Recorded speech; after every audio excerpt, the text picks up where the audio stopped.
മനുഷ്യന്റെ മനസ്സ് വിശാലമായി ചിന്തിക്കുന്ന മനസ്സാണ്, അസൂയുള്ള മനസ്സാകുന്നത്. അപ്പോഴാണ് മനസ്സ് ശുദ്ധിയുള്ള മനസ്സാകുന്നത്. അസൂയയില്ലാത്ത, ഞാനൊരു വലിയവനാണെന്ന ചിന്തയില്ലാത്ത, അഹങ്കാരമില്ലാത്ത, ആരോട് പകയില്ലാത്ത, വിരോധമില്ലാത്ത നല്ല മനസ്സ്. അതല്ലേ അമറനി റബ്ബി ബിതിസ്അൻ, എന്റെ റബ്ബ് എന്നോട് 9 കാര്യം കൽപ്പിച്ചു. ഖശിയത്തില്ലാഹി ഫിസ്സിർരി വൽ അലാനിയ, രഹസ്യത്തിലും പരസ്യത്തിലും അല്ലാഹുവിനെ ഭയപ്പെടണം. രഹസ്യ ജീവിതം നന്നാകണം, പരസ്യ ജീവിതം നന്നാകണം. ഖശിയത്തില്ലാഹി ഫിസ്സിർരി വൽ അലാനിയ, രഹസ്യത്തിലും പരസ്യത്തിലും അല്ലാഹുവിനെ ഭയപ്പെടണം. അത് മനസ്സ് അല്ലാഹുവിലേക്ക് തിരിയുമ്പോൾ, മനസ്സ് ശുദ്ധിയാകുമ്പോൾ ഉണ്ടാകുന്നതാണ് ഭക്തി. അത് രഹസ്യ ജീവിതം വളരെ ക്ലിയർ ആകണം, പരസ്യ ജീവിതവും ക്ലിയർ ആകണം. ഒരാൾ രഹസ്യ ജീവിതം കണ്ടീഷനാണ്, പരസ്യ ജീവിതം കണ്ടാൽ വളരെ തെറ്റിദ്ധരിക്കുന്ന ജീവിതമാണ്. പാടില്ല, കാരണം അവന് ധാരാളം ആളുകൾ തെറ്റിദ്ധരിച്ചു പലതും പറഞ്ഞു പോകും. എന്ന് മാത്രമല്ല, ആ മനുഷ്യൻ പറയുന്ന നല്ല കാര്യങ്ങൾ ജനങ്ങൾ സ്വീകരിക്കാതിരിക്കാൻ കാരണമാകും. അതുകൊണ്ട് പരസ്യവും നന്നാകണം, രഹസ്യവും നന്നാകണം. അങ്ങനെയാണ് നബി സല്ലല്ലാഹു അലൈഹി വസല്ലം അല്ലാഹുവിന്റെ നിർദ്ദേശമായി പറഞ്ഞത്, ഖശിയത്തില്ലാഹി ഫിസ്സിർരി വൽ അലാനിയ. മറ്റൊന്ന് ഇവിടുന്ന് പറഞ്ഞു, കലിമത്തുൽ അദ്ലി ഫിൽ ഖദബി വൽ റിളാ, സംതൃപ്തി മനസ്സിനുള്ള സമയത്തും അതേ സമയത്ത് ദേഷ്യം പിടിക്കുന്ന സമയത്തും പറയുന്ന വാചകങ്ങൾ നീതിയുടെ വാചകമായിരിക്കണം. അനീതിയുടെ വാക്ക് സംസാരിക്കാൻ പാടില്ല. പറയുന്ന വാക്ക് എപ്പോഴും നീതിയുടെ വാചകമായിരിക്കണം. അത് എത്ര തന്നെ വെറുപ്പ് പിടിച്ച സമയമാണെങ്കിലും, എത്ര തന്നെ സന്തോഷവും സംതൃപ്തിയുമുള്ള സമയമാണെങ്കിലും, നാവിന്മേൽ ഉച്ചരിക്കുന്ന വാചകങ്ങളെല്ലാം നീതിയുടെ വാചകങ്ങളായിരിക്കണം. വൽ ഖസ്ദി ഫിൽ ഫഖരി വൽ ഗിനാ, ഐശ്വര്യമുള്ള സമയത്തും ദാരിദ്ര്യമുള്ള സമയത്തും മിതമായ ചെലവഴിക്കാവൂ, അമിതമായി ചെലവഴിക്കരുത്. അതെന്റെ റബ്ബനോട് നിർദ്ദേശിച്ചൊരു വിഷയമാണ്.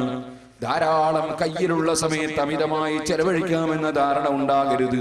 വളരെയേറെ പാവപ്പെട്ട ജനങ്ങൾ പട്ടിണി കിടക്കുന്നവരുണ്ട്, ഉടുതുണിക്ക് മറുതുണി ഇല്ലാത്തവരുണ്ട്, സ്വന്തമായൊരു വീട് നിർമ്മിക്കാൻ കഴിയാത്തവരുണ്ട്. ആ ബോധം മനസ്സിൽ വേണം. അനാവശ്യമായി ഒരു ടെലിഫോൺ കോള് പോലും വിളിച്ചേക്കരുത്, അനാവശ്യമായി ഒരു ബൾബ് പോലും കത്തിച്ചേക്കരുത്, അനാവശ്യമായ ഒരു ഫാന് പോലും കറങ്ങിയേക്കരുത്. പരിശുദ്ധ ഇസ്ലാമിന്റെ നിയമം നിങ്ങൾക്കറിയില്ലേ? 3 പ്രാവശ്യം മുഖം കഴുകാൻ വുളുവിൽ കൽപ്പനയാണ്. 4ാമത് കഴുകിയാൽ ഒന്നുകിൽ കറാഹത്താണ്, അല്ലെങ്കിൽ ഹറാമാണ്.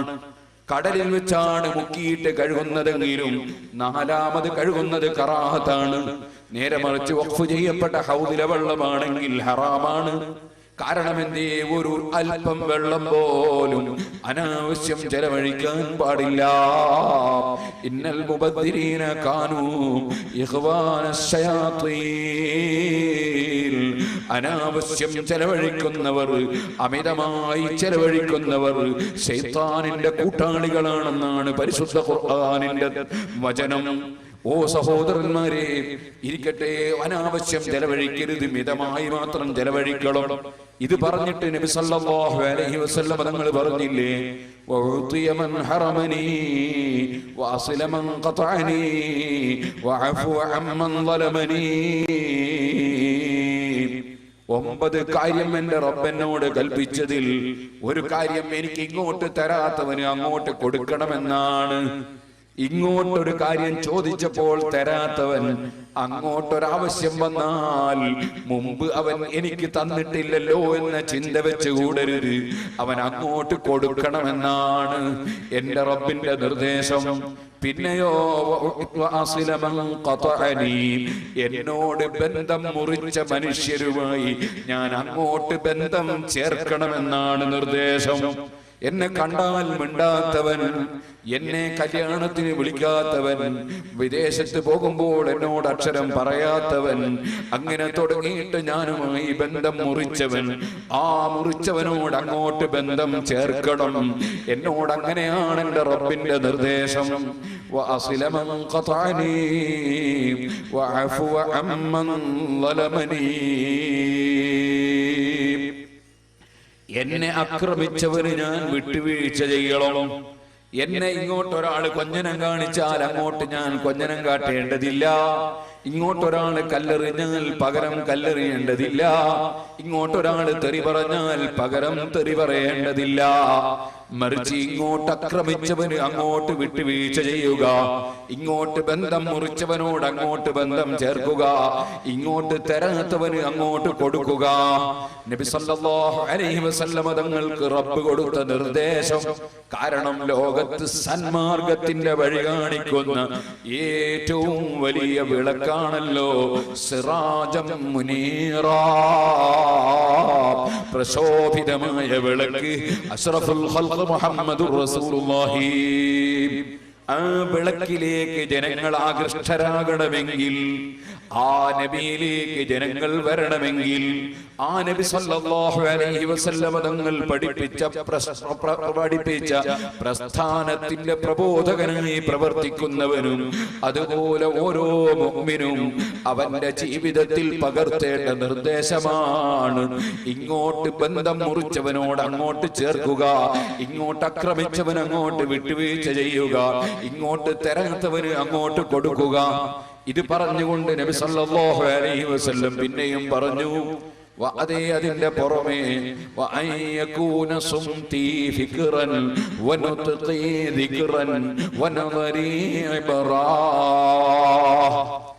എവിടെ വെച്ചും ഞാൻ മൗനമായിരിക്കുന്നതൊക്കെ ചിന്തയായിരിക്കണം. വെറുതെ ഞാൻ മൗനിയായി ഇരിക്കുമ്പോൾ ആ സമയത്ത് ഞാൻ ഇങ്ങനെ ചിന്തിച്ചുകൊണ്ടേയിരിക്കണം.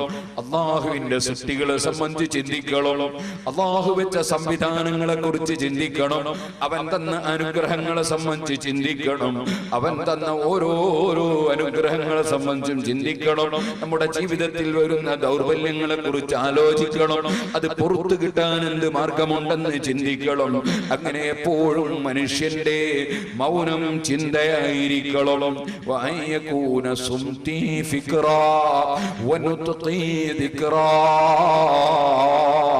എന്റെ നാവ് കൊണ്ട് ഞാൻ സംസാരിക്കുന്നതെല്ലാം പടച്ച റബ്ബിന്റെ അടുക്കൽ പ്രതിഫലം കിട്ടുന്ന വാചകങ്ങളായിരിക്കണം. അതിനാണ് ദിക്ർ എന്ന് പറയുന്നത്. അല്ലാഹുവിങ്കൽ നിന്ന് പ്രതിഫലം കിട്ടുന്ന സർവ്വവാചകങ്ങളും ദിക്റാണ്. വഅദ് പറയുക എന്നതൊരു ദിക്റാണ്, നല്ല കാര്യം ഉപദേശിക്കൽ ദിക്റാണ്, ദർസ് നടത്തൽ ദിക്റാണ്, സ്വലാത്ത് ചൊല്ലൽ ദിക്റാണ്, ലാ ഇലാഹ ഇല്ലല്ലാഹ് എന്ന് ചൊല്ലിയാൽ അത് ദിക്റാണ്, അങ്ങനെ തസ്ബീഹ് ചൊല്ലിയാൽ ദിക്റാണ്, സ്വന്തം ഭാര്യയെ സംതൃപ്തിപ്പെടുത്തുന്ന രൂപത്തിൽ സന്തോഷത്തിന്റെ വാക്ക് പറഞ്ഞാൽ അത് ദിക്റാണ്, ബാപ്പയുടെയും ഉമ്മയുടെയും പൊരുത്തം വാങ്ങുന്ന നിലയ്ക്ക് അവരെ സമാധാനിപ്പിക്കുന്ന സന്തോഷിപ്പിക്കുന്ന വാക്കുകൾ പറഞ്ഞാൽ അത് ദിക്റാണ്. ആകയാൽ പ്രതിഫലം കിട്ടുന്ന മുഴുവൻ വാക്കുകളും ദിക്റാണ്. എന്റെ നാവ് കൊണ്ട് ഞാൻ ഉച്ചരിക്കുന്ന വാചകങ്ങളെല്ലാം ദിക്റായിരിക്കണം, പ്രതിഫലാർഹമാകണം. വഅയ്യകൂന സുംതി ഫിക്റൻ വനുത്ഖി ദിക്റൻ വനദരി ഇബ്റാ. എന്റെ നോട്ടമെല്ലാം പാഠമായിരിക്കണം, എന്റെ നോട്ടമെല്ലാം പാഠമായിരിക്കണം. ഓ സഹോദരന്മാരെ, ഇവിടെ ഇപ്പോൾ ഒരു നല്ല പള്ളി പുനർനിർമ്മാണം നടന്നു. നമുക്കിവിടെ ഒരു വലിയ പാഠമുണ്ട്, ഒരുപാട് പാഠങ്ങളുണ്ട്. ഒരു ചെറിയ പാഠം പറയുകയാണ്. പഴയ പള്ളി അത് ഏകദേശം ജീർണിച്ച് നശിക്കാറായപ്പോൾ അത് പുതുക്കി പണിയുകയാണ് ചെയ്തത്. ഇപ്പോൾ അത് കൂടുതൽ ഭംഗിയായി. ഇങ്ങനെയാണ് ബിൽഡിങ്ങിന്റെ അവസ്ഥ. പക്ഷേ ജീവികളുടെ അവസ്ഥ അങ്ങനെയല്ല, ജീവികളുടെ അവസ്ഥ അങ്ങനെയല്ല. ജീവികൾ പിന്നെ രണ്ടാമത് പുനർനിർമ്മാണം നടത്താൻ ഭൗതിക ലോകത്ത് വകുപ്പില്ല. അല്ലേ, ചെറുപ്പത്തിൽ എനിക്ക് നല്ല ആരോഗ്യമുണ്ടായിരുന്നു. എന്റെ മീശയിലും താടിയിലുമൊക്കെ എല്ലാം കറുത്ത രോമമായിരുന്നു. അന്ന് എനിക്ക് നന്നായി ഓടാനും ചാടാനും ഒക്കെ കഴിഞ്ഞിരുന്നു. പിൽക്കാലത്ത് ഇങ്ങനെ ആരോഗ്യം കുറയുകയാണ്, ശരീരം ക്ഷയിക്കുകയാണ്, കറുത്ത രോമങ്ങൾ വെളുത്തു പോവുകയാണ്, നടന്നു പോകുന്ന കാലിന് വേദന വരികയാണ്, കൈകാലിന്റെ മുട്ടിന് കേട് വരികയാണ്, അങ്ങനെ കണ്ണിന്റെ കാഴ്ച ചുരുങ്ങുകയാണ്, കാതിന്റെ കേൾവി കുറയുകയാണ്. അങ്ങനെ ക്ഷയിച്ചു പോകുന്ന എനിക്ക് ബിൽഡിങ്ങുകൾ പുനർനിർമ്മാണം നടത്തുന്നത് പോലെ ഇതൊന്ന് പുനർനിർമ്മാണം നടത്താനുള്ള സന്ദർഭമില്ല. മറിച്ച് ഞാൻ ഇങ്ങനെ തന്നെ ക്ഷയിച്ചങ്ങ് പോകലാണ്. പുനർനിർമ്മാണത്തിന് വകുപ്പില്ല. അതുകൊണ്ട് ഞാൻ എന്ത് വേണം? ഞാൻ ചിന്തിക്കണം, എന്റെ യുവത്വകാലം, ആ യുവത്വകാലമാണ് ഞാൻ ഏറ്റവും കൂടുതൽ എന്റെ ഡ്യൂട്ടി നിർവഹിക്കേണ്ടത്. പുനർനിർമ്മാണത്തിന് വകുപ്പില്ലാത്ത വസ്തുക്കളുടെ എല്ലാം ഡ്യൂട്ടി അങ്ങനെയല്ലേ? കണ്ടില്ലേ നിങ്ങളൊരു തെങ്ങിൻ തൈ, ആ തെങ്ങിൻ തൈയിന്റെ മേലെ ഏറ്റവും കൂടുതൽ തേങ്ങയുണ്ടാകുന്നത്, ഏറ്റവും നീളമുള്ള ഓലയുണ്ടാകുന്നത്, മടലുണ്ടാകുന്നത്, ഏറ്റവും ആരോഗ്യത്തോടെ ഇളനീര് നൽകുന്നത് അതിന്റെ യുവത്വകാലത്താണ്. പ്രായമാകുമ്പോൾ പീറ്റയാൽ പിന്നെ അത്രത്തോളം തേങ്ങ കൊടുക്കാൻ കഴിയില്ല, കൊടുക്കുന്ന തേങ്ങക്ക് തന്നെ തൂക്കം കിട്ടുകയില്ല, അതുപോലെ കൂടുതൽ കയപ്പുണ്ടാവുകയില്ല. യുവത്വകാലത്താണ് ഈ തെങ്ങിൻ തൈ ധാരാളമായി അതിന്റെ ഡ്യൂട്ടി നിർവഹിക്കുന്നതെങ്കിൽ, ഓ ചെറുപ്പക്കാരാ, ഏറ്റവും കൂടുതൽ സുന്നത്ത് നിസ്കരിക്കേണ്ടത് നീയാണ്, ഏറ്റവും കൂടുതൽ ദിക്റിന് പങ്കെടുക്കേണ്ടത് നീയാണ്, ഏറ്റവും കൂടുതൽ സലാത്തിന്റെ മജ്‌ലിസിൽ പങ്കെടുക്കേണ്ടത് നീയാണ്, ഏറ്റവും കൂടുതൽ ധർമ്മം ചെയ്യേണ്ടത് നീയാണ്, ഏറ്റവും കൂടുതൽ സുന്നത്ത് നോമ്പെടുക്കേണ്ടത് നീയാണ്, ഏറ്റവും കൂടുതൽ ദീനീ പ്രവർത്തനം നടത്തേണ്ടത് നീയാണ്. ആകയാൽ നീ കണ്ടില്ലേ മരങ്ങളിലേക്ക്, ആ മരങ്ങൾ അതിന്റെ ഡ്യൂട്ടി നിർവഹിക്കുന്നത് അതിന്റെ യുവത്വകാലത്തല്ലേ?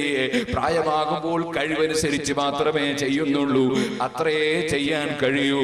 അതുകൊണ്ട് തന്നെ ജീവജാലങ്ങൾ, മരങ്ങളാണെങ്കിലും ശരി, മരങ്ങൾ ഭക്ഷണം കഴിക്കുന്നുണ്ടല്ലോ, അത് ശ്വസിക്കുന്നുണ്ടല്ലോ, അതിന് ചില വിവരങ്ങളുണ്ടല്ലോ.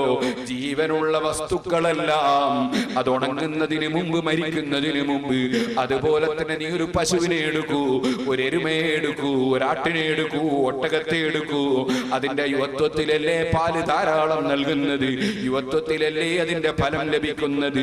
ഇതെല്ലാം മനുഷ്യന് വേണ്ടി പടക്കപ്പെട്ടതാണെങ്കിൽ ആ മനുഷ്യനോ അവനല്ലേ ചിന്തിക്കേണ്ടത്, എന്ത് കണ്ടാലും പാഠം പഠിക്കണം, അങ്ങനെയാകണം എന്റെ നോട്ടം. അതേ ചൊല്ലുന്നു പറയുന്നതെല്ലാം പ്രതിഫലമുള്ളതാകണം, എന്ത് കണ്ടാലും പാഠം പഠിക്കണം, അതുപോലെ വെറുതെ ഇരിക്കുമ്പോൾ ചിന്തിക്കണം. വഅമുറ ബിൽ മഅറൂഫ്, നല്ല കാര്യം നിർദ്ദേശിക്കണം.